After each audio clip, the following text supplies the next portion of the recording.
வணக்கம். என்ன செய்தியை பார்க்க போறோம்னு கேட்டீங்கன்னா, அண்ணாமலை எடப்பாடி பழனிசாமி மோதல்.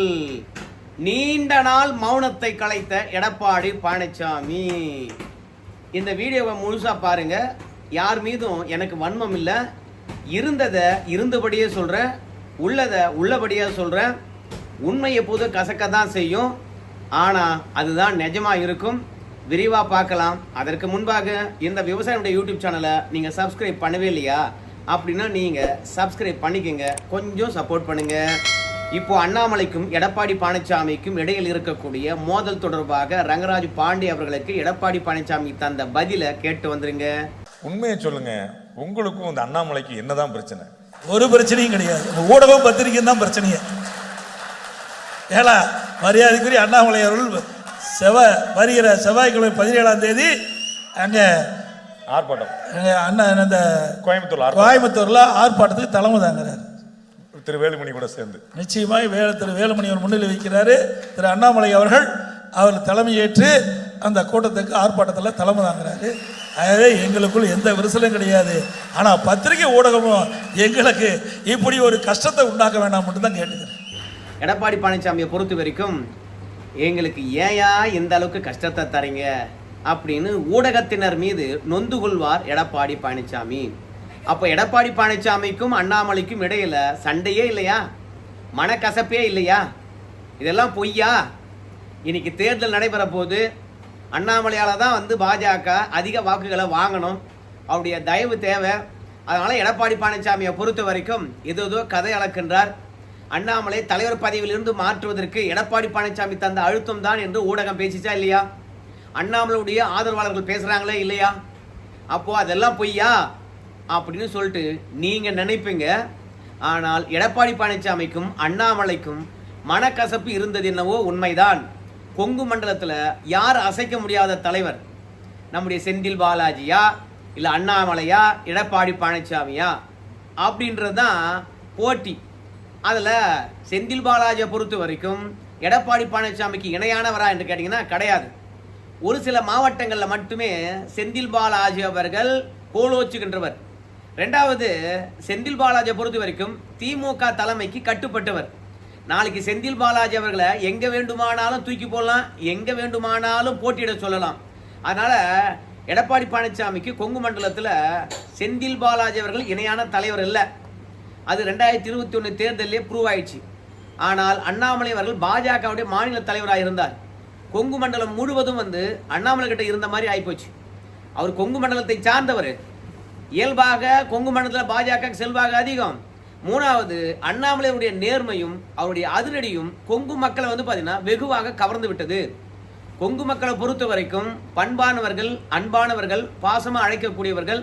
ஸோ பேதம் என்பது கொஞ்சம் கம்மி தானுங்க.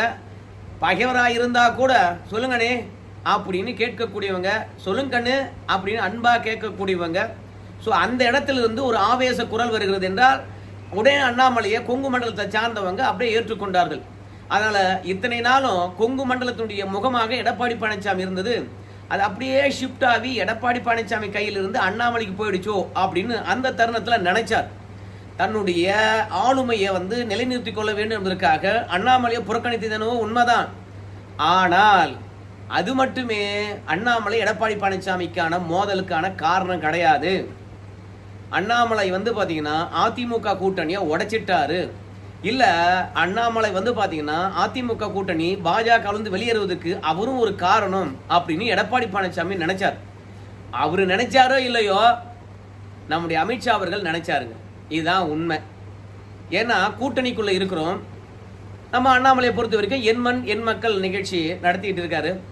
போட்டோம், வேணான்னு சொல்ல. அவருக்கென்று ஒரு பிரச்சார பயணம், அது தனக்குன்னு ஒரு டீம் அமைச்சுக்கிட்டாரு. அந்த டீமை வலுப்படுத்த வேண்டும். அதற்காக ஊரா போறாரு, பிரச்சாரம் பண்றாரு. கூட்டமும் நல்லா வந்தது, தப்பு கிடையாது. ஆனால் கூட்டணியில் இருக்கும் பொழுது கூட்டணி கட்சிகளுடைய ஐக்கானா இருக்கிறவங்களை பற்றி அண்ணாமலை பேசக்கூடாதுங்க. ஆனால் அண்ணா பற்றி பேசினாரா இல்லையா? அங்கதானே முரண்பாடு வந்தது. இந்த முரண்பாடுகளை கூட அதிமுக கண்டுக்கல. ஆனால் அதிமுகவுக்கு எதிராக இருக்கிறவன் சும்மா விடுவானா? 24 மணி நேரம் குத்திக்கிட்டே இருக்கிறான். அண்ணாவை நம்ம முத்துராமலிங்க தேவர் ஐயா பாத்தீங்கன்னா மிரட்டின விஷயம் அண்ணா பெயரை வச்சிருக்கக்கூடிய கட்சி அண்ணாவை மிரட்டின முத்துராமலிங்க தேவர் விஷயத்தை பற்றி அண்ணாமலை பொய் சொல்கிறாரு. அண்ணாவும் முத்துராமலிங்க தேவரும் ஃப்ரெண்டுங்க தான், ஆனால் எதிரியாக காட்டுறாரு. அதுலேயும் முத்துராமலிங்க தேவர் அவர்கள் மேடை ஏறின உடனே நம்ம அண்ணா அவர்கள் தலை தெறிக்க ஓடினாரு. மறுநாள் மன்னிப்பு கேட்டார் அப்படிலாம் சொல்கிறாங்க. அண்ணா பேரை வச்சுக்கிட்டு பாஜகவுக்கு அடிமையாக இருக்கிறதா? பாஜகவுடைய தலைமையில் இருக்கக்கூடிய அமித்ஷாவுக்கு கூட அடிமையாக இருக்கலாம், ஆனால் அண்ணாமலைக்கே அடிமையாக இருக்கின்றாரா எடப்பாடி பழனிசாமி அப்படின்னு குத்தி விட்டுக்கிட்டே இருந்தாங்க திமுக காரங்க. உங்கள் எல்லாருக்குமே நல்லாவே தெரியும். நம்முடைய கேப்டன் அவர்களை அப்படி தான் அழிச்சாங்க. ஜெயலலிதா கிட்ட நீங்கள் கூட்டணி வைத்து விட்டால் தமிழ்நாட்டில் இருக்கக்கூடிய அவலங்களை பற்றி சட்டமன்றத்தில் பேச மாட்டீங்களா? பிரதான எதிர்கட்சியில் நீங்கள் தான், உங்களுக்கு தானே மக்கள் ஓட்டு போட்டிருக்காங்க. அப்போ விஜயகாந்த் அவர்கள் மக்கள் பிரச்சனை பேசணுமா இல்லையா அப்படின்னு சொல்லிட்டு ஜெயலலிதா அவர்கள் பதவியேற்ற ஒரே மாதத்தில் விஜயகாந்த் அவர்களை கிள்ளி விட்டு ஜெயலலிதாவுக்கு விஜயகாந்துக்கு சண்டை போட வச்சிட்டாங்க. அன்னைக்கிலிருந்து அதிமுக திமுக ரெண்டு பேரும் விஜயகாந்தை அடின்னு அடிச்சாங்க. உளவியல் ரீதியான டார்ச்சர். அந்த டார்ச்சருக்கு பிறகு விஜயகாந்த் அவர்கள் மனநலம் பாதிக்கப்பட்டு உடல்நலம் பாதிக்கப்பட்டு என்ன ஆனார்னு தெரியும். அந்த அளவுக்கு திமுக சூழ்ச்சி பண்ணும். இது அதிமுகவும் விதிவிலக்கு அல்ல. அண்ணாமலை பேசிட்டாருன்னு சொன்ன உடனே என்னடா நம்ம கட்சியினுடைய பிதாமகனாக இருக்கக்கூடிய அண்ணாவையே பேசிட்டாருன்னு சொல்லிட்டு அதுக்கப்புறம் ரியாக்ஷன், எதிர்வினை. அப்புறம் ஜெயலலிதாவுடன் அவங்க மனைவியை ஒப்பிடலாம், தப்பு கிடையாது. ஆனால் ஜெயலலிதாவை விட 20 மடங்கு என் மனைவி பவர்ஃபுல்லானவங்க, வலிமை மிக்கவங்க, நல்லவங்க. என் தாயை விட ஜெயலலிதா ரொம்ப பெரியவங்களா அப்படின்னு சொல்ல. இருந்தாலும் ஜெயலலிதா விட என் தாய் பார்த்தீங்கன்னா எனக்கு 20 மடங்கு ஒஸ்தி அப்படின்லாம் சொன்னார். இது அதிமுக தலைமையில் இருக்கிறவங்களுக்கு எப்படி இருக்கும்? விமர்சனம் பண்ணாமல் இருப்பாங்களா? அதனால் இந்த அதிமுக பாஜக கூட்டணி நாடாளுமன்ற தேர்தலில் முறிவுக்கு வர்றதுக்கு அண்ணாமலை தான் காரணம் அப்படின்னு அமித்ஷா நினைச்சாருங்க. அதனுடைய தாக்கம் இன்னைக்கும் அமித்ஷா கிட்ட இருக்குதுங்க. உங்கள் எல்லாருக்கும் தெரியும், பிஜேபியில் அண்ணாமலைக்கு தான் செல்வாக்கு. அவர் தலைவராக இல்லை, தலைவர் பதவியை துறந்து 1.5 வருஷம் ஆகி போச்சு. இன்னைக்கும் மக்கள் செல்வாக்கு இருக்குது. நம்ம மோடி அவர்கள் அண்ணாமலை பேரை சொன்னாவே அங்கே இருக்கின்ற கூட்டமானது ஆறு பறிக்கிறது. ரெண்டாவது அமித்ஷாவும், ஏன்னா அதிகார மட்டத்தில் இருக்கிறவங்க யார் வந்தாலும் சரி தமிழ்நாட்டில் அண்ணாமலை பேரை சொல்லுகின்ற போதாலும் ஆறு பறிக்கிறது. இப்படி மக்கள் செல்வாக்கு கொண்ட அண்ணாமலைக்கு என்ன முக்கியத்துவம் கொடுத்துருக்காங்க பாஜகவில்? ஏன்னா இன்னைக்கு சந்திரபாபு நாயுடு கிட்ட போய் நம்ம நிற்பதா இருந்தாலும் சரி, நிதிஷ்குமார் கிட்ட போய் குனிவதா இருந்தாலும் சரி, இந்த அண்ணாமலையால தான். ஒருவேளை அண்ணாமலை அவர்கள் வாய் வச்சு சும்மா இருந்தாருன்னா எடப்பாடி பழனிசாமி அமைதியாக இருந்திருப்பாங்க. கூட்டணியை உடைச்சிக்கின்னு போறதுக்கு காரணத்தை அதிமுக தேடி இருக்கும். ஆனா காரணத்தை அண்ணாமலையே உருவாக்குனாரு. ஸோ செல்வாக்கு படைத்தவனா இருந்தாலும் நாம கூட்டணி ஆட்சி, அதுலயும் அடுத்தவன் தயவுல ஆட்சி ஆள வேண்டிய நிலையை உருவாக்குனது அண்ணாமலை தான். அதனால அண்ணாமலை எப்போ பயன்படுத்தணுமோ அப்போ பயன்படுத்தாத இந்த பிஜேபி அப்படியே எலெக்ஷன் வரைக்கும் பயன்படுத்தி அப்புறம் தூக்கி போட போறாங்க அப்படின்னு தான் கலை யதார்த்தம். அதனால அமித்ஷா பார்த்தீங்கன்னா அண்ணாமலை மீது கோபமா இருக்கிறார். மோடி அவர்கள் அண்ணாமலை மீது கோபமாக தான் இருக்கிறாரு. ஸோ இந்த கோபத்தை டைரக்டா அண்ணாமலை மீது ரெண்டு பேரும் காட்ட முடியாது. ஏன்னா அமித்ஷா மோடி இவங்களுக்கு இணையான தலைவர் அண்ணாமலை கிடையாது. அதனால அண்ணாமலை பார்த்தீங்கன்னா நேரடியாக கூப்பிட்டு சண்டை போடுறதோ நேரடியாக பழி வாங்குறதோ நம்ம அமித்ஷா மோடி அவர்களுடைய ஆளுமைக்கு இழுக்கு.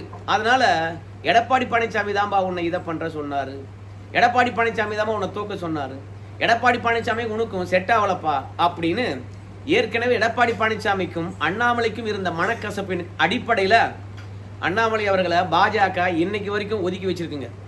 அண்ணாமலையுடைய பதவி பறிப்பதற்கு எடப்பாடி பழனிசாமி ஒரு காரணம் என்றால் முழு காரணம் யாருன்னு கேட்டீங்கன்னா நம்முடைய அமித்ஷாவும் மோடி அவர்கள் தான். எத்தனையோ பேர் கட்சியில தலைவர் பதவியில் இருந்தாங்க, ஆனா அவங்களுக்கெல்லாம் அடுத்தடுத்து உச்சபட்ச பதவி கிடைச்சது. இப்போ அகில இந்திய பாரதிய ஜனதா கட்சிக்கு தலைவரை தேர்ந்தெடுத்துன்னு வச்சுங்க, அதுக்கு பிறகு அண்ணாமலைக்கு உச்சபட்ச பதவி கிடைக்க போகுது, அவர் தேசிய செயலாளராக போறாரு அப்படின்லாம் சொன்னாங்க. ஆனால் இது வரைக்கும் அந்த பதவி கிடைச்சதா? அந்த பதவி கொடுத்துருந்தாங்கன்னு வச்சுங்களேன், இந்நேரம் அண்ணாமலை அவர்கள் தேர்தல் காலத்தில் எவ்வளோ வேகமாக செயல்பட்டு இருப்பார். தமிழ்நாட்டு மக்களை பொறுத்த வரைக்கும் அண்ணாமலை அவர்கள் பிஜேபியில் சேர்ந்தாலும் தேசிய அளவில் உச்சபட்ச பதவியில் இருக்காருப்பா. நிச்சயமா பாஜக பொறுத்த வரைக்கும் தமிழர்களுக்கான உரிய அங்கீகாரத்தை கொடுக்குதுப்பா. அண்ணாமலைய வேலை செஞ்சாரு, தமிழ்நாட்டில் கட்சி வளர்த்தாரு. ஸோ அவங்களுக்குலாம் ஆளுநர் பதவி கொடுத்தாங்க, அமைச்சர் பதவி கொடுத்தாங்க. ஆனால் அண்ணாமலைக்கு கட்சியினுடைய உயர்ந்த பதவியே கொடுத்தாங்கப்பா. நாளைக்கு மோடியே பார்த்தீங்கன்னா அண்ணாமலை தான் ஆலோசனை கேட்பாரு. அமித்ஷாவே பார்த்தீங்கன்னா தேசிய பொதுச்செயலாளர் இருப்பதனால அவரு ஆலோசனை கேட்பாருப்பா. ஸோ அண்ணாமலை இல்லாமல் அகில இந்திய பாரதிய ஜனதா கூட்டமே நடக்காதுப்பா. முக்கிய இடத்துல உட்கார வச்சிட்டாங்க பத்தியா தமிழ்னா வேட்டி கட்டிய ஒருவன் டெல்லியில கோல் வச்ச முடியாது, சிதம்பரம் கூட அறிவாளியா அப்படின்னு சொன்ன காலமெல்லாம் போய் அண்ணாமலை பாரியா எவ்வளவு உயரத்துக்கு போயிருக்காரு அப்படின்ற ஒரு இமேஜ் ஏற்படும். ஆனா தேர்தல் நேரத்தில் கூட அண்ணாமலையை வந்து பாத்தீங்கன்னா பூத் ஏஜென்ட் வேலை பார்க்கறதுக்கு, பூத் ஏஜென்ட்டுகளை ஒருங்கிணைப்பதற்கு, திருமுனை கூட்டங்களில் பாஜக அதிமுக கூட்டணியை வலுப்படுத்துறதுக்கு, இப்படி வாக்கு எந்திரம் பாஜக பக்கம் நவர வேண்டும் என்பதற்காக ஒரு பிரச்சார பீரங்கியாக தான் பயன்படுத்துகிறாங்க. நல்ல பொசிஷனை கொடுத்துட்டு அந்த பொசிஷனுக்கு பிறகு தமிழகத்தில் வாக்கு கேளு அண்ணாமலை அப்படின்னு சொன்னார் வச்சுங்களேன், கண்டிப்பாக களத்தில் இறங்குவார். நான் எப்பேற்பட்டவன், நான் எங்கே பிறந்தேன், எப்படி படித்தேன், எப்படி வளர்ந்தேன், எப்படி நான் பிஜேபியில் சேர்ந்தேன், இன்னைக்கு எங்கே இருக்கேன் பாரு, இதுதான் பாரதிய ஜனதா கட்சி அப்படின்னு அண்ணாமலை அவர்கள் வந்து பார்த்தீங்கன்னா சொல்லுவார். அது பாரதிய ஜனதா கட்சிக்கும் சரி அதிமுக கூட்டணிக்கும் சரி இன்னும் வலுவை சேர்க்கும். ஆனால் அண்ணாமலைக்கு உரிய முக்கியத்துவம் தரப்பட்டதா என்று கேட்டால் இல்லைங்க. அதனால தான் நான் சொல்கிறேன், அமித்ஷாவுக்கும் மோடிக்கும் அண்ணாமலைக்கும் தான் சண்டையே அன்றி எடப்பாடிக்கும் அண்ணாமலைக்கும் சண்டை இல்லை. அவங்களுக்குள்ள போட்டி இருந்தது யார் பெரிய தலைவர் என்று. ஆனால் எடப்பாடி பழனிசாமி ஒரு தனி ரூட்டு, அண்ணாமலை ஒரு தனி ரூட்டு. எடப்பாடி பழனிசாமியை பொறுத்த வரைக்கும் அனைத்து தரப்பு மக்களும் வந்து எடப்பாடி பழனிசாமியை தலைவராக கொண்டாடுறாங்க. ஆனால் அண்ணாமலையை பொறுத்த வரைக்கும் இளைஞர்கள் மத்தியிலும் சரி படித்தவர்கள் மத்தியிலும் சரி அவருக்கான செல்வாக்கு இருக்குது. அதனால் எடப்பாடி பழனிசாமி தான் அண்ணாமலை தனக்கு இணையாக கருதி கொண்டு குழப்பிக்கிட்டார். சரி, இந்த குழப்பத்தை பாரதிய ஜனதா வந்து பார்த்தீங்கன்னா தனக்கு சாதகமாக பயன்படுத்திக்கிச்சு. அதனால தான் இப்போ எடப்பாடி பழனிசாமி நல்லா உணர்ந்துட்டார். எப்பா, எனக்கும் அண்ணாமலைக்கும் வாய்க்கா தகராறா சண்டையா எதுவுமே இல்லைப்பா, தயவு செய்து ஊடகத்தை பொறுத்த வரைக்கும் எங்களுக்கு 7.5 கூட்டி விடாதீங்க ஐயா, தேர்தல் வேற இருக்குது. சும்மானா வந்து ஆதி காலத்திலிருந்து இன்னைக்கு வரைக்கும் நானும் அண்ணாமலையும் சண்டை போடுறோம்னு சொல்லிவிட்டு ஒரு இணக்கமான சூழ்நிலை உருவாக்காம அப்படியே வச்சிருந்து ஒரு பிரிவினை அரசியல் பண்ணுறதுக்கு பார்க்காதீங்க. தயவு செய்து ஊடகமானதை தெரிஞ்சுக்கங்க, எனக்கும் அண்ணாமலைக்கும் சண்டையே இல்லை அப்படின்னு எடப்பாடி பழனிசாமி வந்து பார்த்தீங்கன்னா தீர்க்கமாக சொல்லிட்டாரு. ஸோ அண்ணாமலை பொறுத்த வரைக்கும் 2 நாளைக்கு முன்பாக ஒரு பேட்டி அளித்தார். இந்த மாதிரி பாரதிய ஜனதா கட்சியை பொறுத்த வரைக்கும் உங்களை வேட்பாளராக நிறுத்துமா அப்படின்னு கேட்கும்போது அண்ணாமலை தெளிவாக சொல்லிட்டாரு, கட்சி என்ன கட்டளை இடுகிறதோ அந்த கட்டளைக்கு நான் வேலை பார்ப்பேன்னு சொல்லிட்டாரு. போட்டிடுவீங்கன்னு கேட்கும்போது போட்டியிட சொன்னால் போட்டிடுவேன் அப்படின்னு சொல்லிட்டாரு. இந்த அண்ணாமலை யாரு அப்படின்னு கேள்வி கேட்டு பாரதிய ஜனதா கட்சியானது நான் அரசியல் சேர்ந்த 6 மாதத்துல என்னை தலைவராக்குனாங்க, அந்த உச்சபட்ச உயரம் எனக்கு போதாதா? ஸோ நம் மீது நம்பிக்கை வச்சாங்க, அந்த நம்பிக்கையை ஸ்பாயில் பண்ணக்கூடாது, அதுக்கு ஏற்ற மாதிரி தான் நான் கட்சியை வளர்த்தேன். அப்புறம் நாம் கூட்டணியில் இல்லை, அதனால் கூட்டணியில் இல்லாத காரணத்தினால நம்ம கட்சி வெற்றி பெற வேண்டும், வெற்றிக்காக அழைத்து செல்ல வேண்டும். அதனால் எதிர்வரிசையில் யார் இருந்தாங்களோ அவங்களையெல்லாம் விமர்சனம் பண்ண வேண்டியதாக இருந்தது. எடப்பாடி பழனிசாமியும் என் மீது அந்த காலகட்டத்தில் விமர்சனம் வச்சார். ஸோ அன்றைய காலகட்டத்தில் மாறுபட்ட கருத்து இருந்தது. அதனால் எடப்பாடி மீதும் நான் விமர்சனம் வச்சேன், என் மீதும் அவர் விமர்சனம் வச்சார், இல்லைன்னு சொல்லலை.